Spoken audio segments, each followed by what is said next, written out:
Okay, niggas ain't legit, they only show up in flashes. I burn competition and then I scatter the ashes. School.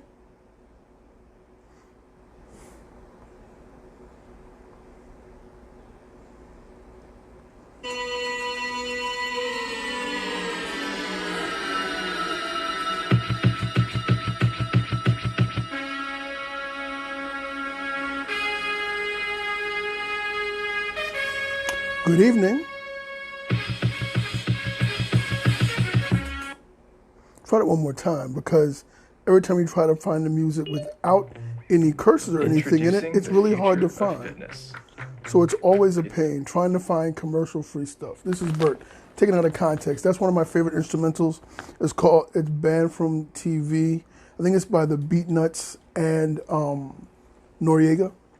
And I'm trying to find it to play in because I don't want it to get banned. When it's just the instrumental, it doesn't get banned. But when you have the words in it, it gets banned. And that was supposed to be a version of it with no curses and with nothing but just the instrumental coming in. This is Bert taken out of context. This is a quick one. I didn't even tag anybody in it. Just wanted to see if you want to talk, if you know the show that I do and stuff like that. The number is in the description. I'm just saying good evening to you. You know, I love doing my live streams, and last night you guys were really cool. A lot of people came in and listened to it and stuff like that. So this is a video from Bert Hubbard. The last one I did was live stream, just the audio cast, and you guys really came in. We talked about relationships and everything else. I want to keep doing that. We're in the middle of the impeachment. There was a terrible glitch in the caucus last night, which makes Democrats look bad, and we don't need any bad press for Democrats and stuff like that. I want to commend all the friends on my Facebook list who have been who've been putting up really interesting things. Some of it controversial, a lot of stuff I don't agree with, but guys are actually creating and putting some interesting stuff out there, and I really like it. Some people are definitely talking about politics and all sorts of things. It's not just about being angry. It's not just about guys being thirsty. It's more than that. It's actually a lot of interesting content.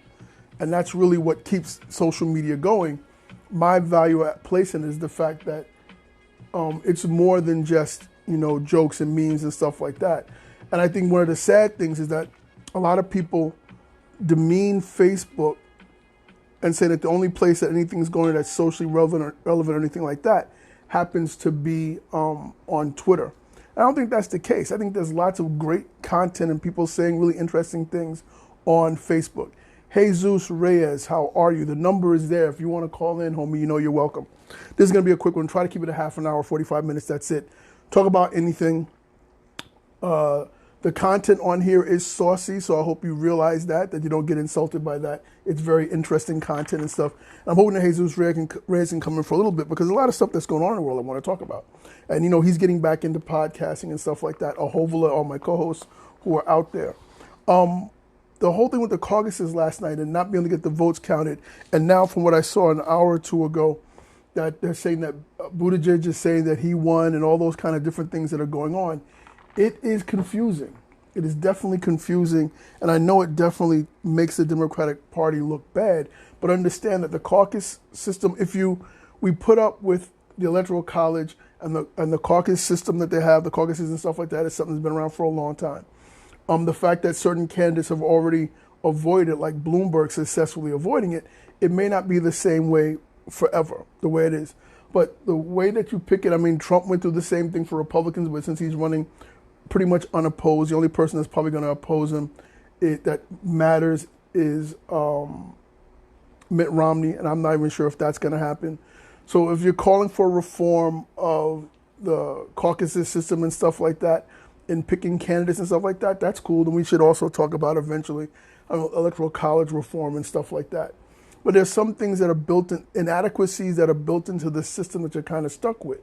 If you look at a state of Kentucky, I think the entire state of Kentucky, you guys can fact check me, has like 2 million people in it. There are more people in Brooklyn, in the borough of Brooklyn, than there are in both North and South Dakota combined, yet they have senators. And Kentucky is probably one of the most, a beautiful state, but a state that just does not have a lot going for it. But what they do have is you have Senator Turtleneck, who basically wields a lot of power, an inordinate amount of power based on the population, income, whatever of the state that he's from. But that's how the system is made up, yo. That's how it is. So right now, coming out of it, one of my some people on Facebook were saying that no matter what happens, even if Buttigieg does win the primary, and if he happens to win the election, the Democratic side of it to run for president, that he won't win because America is never going to have a president who has a first gentleman who happens to be gay and stuff like that. It'll never happen.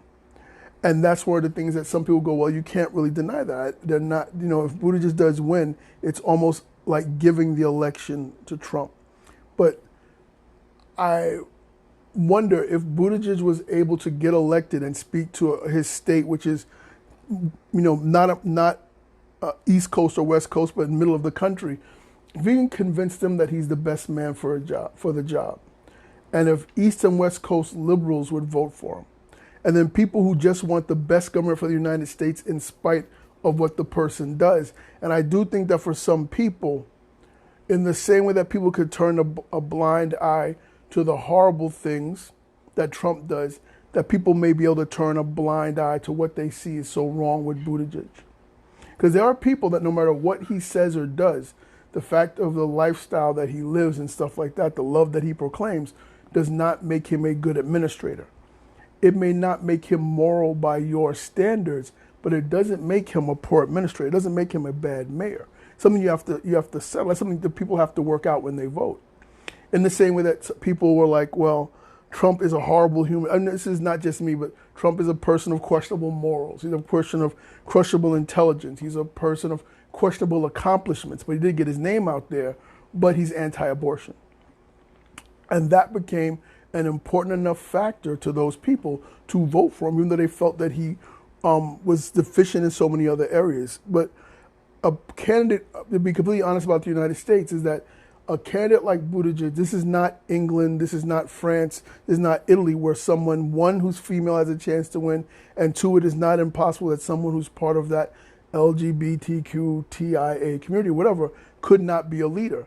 America is not set up that way. But there is a chance that somebody might sit there and say, you know what, there's got to be a better way than this. And there are going to be people who are going to say that if you put him in office, that America is going to be judged by the Almighty and stuff like that. That is something that is a reality for some people. And there's some folks who think that, well, that's impossible. I don't believe in that. I'm not a person of faith or whatever. But it's a big question. You're in a country full of people with beliefs and things they hold really close to their heart, things they're willing to put their money behind or not. And I'm not sure if Buttigieg, one, is ever going to get the black vote anywhere. You'll probably see him stumble in South Carolina. You're probably going to see Biden do really well in South Carolina, and probably Bloomberg do well. If you turn around and you see that Buttigieg is able to get the black vote in South Carolina, that can mean a lot. Because I don't think that although there's a very, very strong Christian and faith-based black Democratic machine here in New York, I'm not sure if the general populace would be like, well, he's better than Trump, he's smarter than Trump, he served the military, he says all the things I like. I can look past the fact that I don't agree with his lifestyle choices. And that's what they would call it. This is Bert taken out of context. It's a big deal. And so seeing how that works out, I hope people are just paying attention to it. Tomorrow is going to be the impeachment vote. I don't expect any surprises. The State of the Union is probably going on now, right? It's probably going on now. I was actually watching basketball, cooking, and preparing to come on with you guys really quickly. I'm not really paying attention to it right now. And it's not out of the fact that I don't care, but I wanted to get this episode out. If you're starting to create, you got to keep creating, got to keep putting stuff out there. So I'm not sure where we stand, but I love the process. I love the voting process. I love the way American politics, although it is really scary, I want to see what Trump is going to say about his victory in the impeachment trial. I want to see what he's going to say about if he goes into party politics, while touting his victories. He says he's going to be supremely optimistic and overly optimistic. And I think that's going to speak to a lot of people also. But his negative thing about insulting people, I don't know if that's still going to hold water. The other thing that's exciting to me tonight is, as I'm talking to you, I'm actually looking off to the side and watching Milwaukee play New Orleans, watching Zion Williams going up against Giannis and how they're both playing. And they're both playing really well. And the funny part is, I wish that New Orleans could put together runs like this. They wouldn't be 20 and 30. But, you know, it's a very interesting game. So that's another thing that's going on right now as I'm watching that. So as you look at pundits and people telling you about stuff, what's going on, I hope that you watch and read things for yourself. Just don't go by stuff that I say. You know, read, make your own opinions and stuff like that about what's really going on in the political system. I wish Jesus could come on so we could talk about it. Last night was a lot of fun, chopping it up with him. I also was going to reach out to Jess Garcia. What's probably going to happen is it is like 20 minutes after 8 when I'm first doing this on the East Coast. What I'm probably going to do is I'm going to come off and I'm actually going to watch part of the State of the Union and watch some more basketball and try to come on maybe later on, like 9:30, 10 o'clock Eastern Standard Time and do a little short piece there. If you haven't got a chance to sign up for it, I wish I had a chance to get Jess Garcia on, talking about dating and stuff like that. Her shift to we and all the stuff that she's doing with dating and stuff, it's actually online and it's available. And I want you guys to definitely avail yourselves of her services if you're single. A large section of my audience are people who are not kids. They're not super young and looking to get married or having issues dating and stuff like that. They're people who are established in their 40s, maybe even 50s, but still they want to date and they want to have relationships and they want to be happy. And Jess Garcia definitely helps you chart those waters and get through that. The link was in the show from yesterday. I'm going to go in and revise the show notes when I come off now so people can see and reach out to Jess if they actually want to do a show with it. Also, I would tell anybody who's doing live stream, if you know it's like there's lights blaring, there's a really strong light and stuff like that, and there's harsh lighting and stuff like that, but it's okay. I'm brown skinned and it shows up really well. But I would say anybody who's live streaming, one of the lights that I use is $30, and it's giving me all the light that you see here. And I'm getting another key light and a hair light. I'm gonna have lots of lights around me and stuff like that. But you can really build a nice little set for doing your live streams. And this is a simple lavalier mic. It had a buzz in it last night because I was splitting it, so my wife could have a mic and I could have a mic.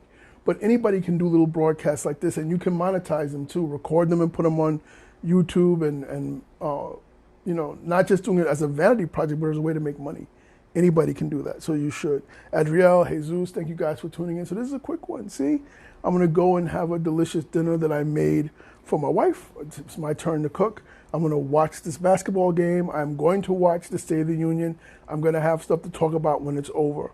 And I thank you guys for tuning in. So this is like really quick. I apologize for the curse that got out in the beginning. It was supposed to be an instrumental, but it came out. But that's what happens when you do shows live. So I finally found the version of that's the instrumental that was clean. My other question is, I don't know if yesterday or today the president made an honest mistake. You know, Kansas City, Kansas instead of Kansas City, Missouri. That's not a big deal, but it's a big deal when people take you as a poppy show because you don't react and you never say you make a mistake or anything else. I make mistakes all the time.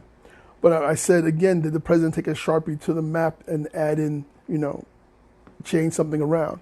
That really shows a big part of your character where you can't admit you're wrong. You just, every time you're wrong, it's got to be the parameters and everything else that's wrong, that it's not you.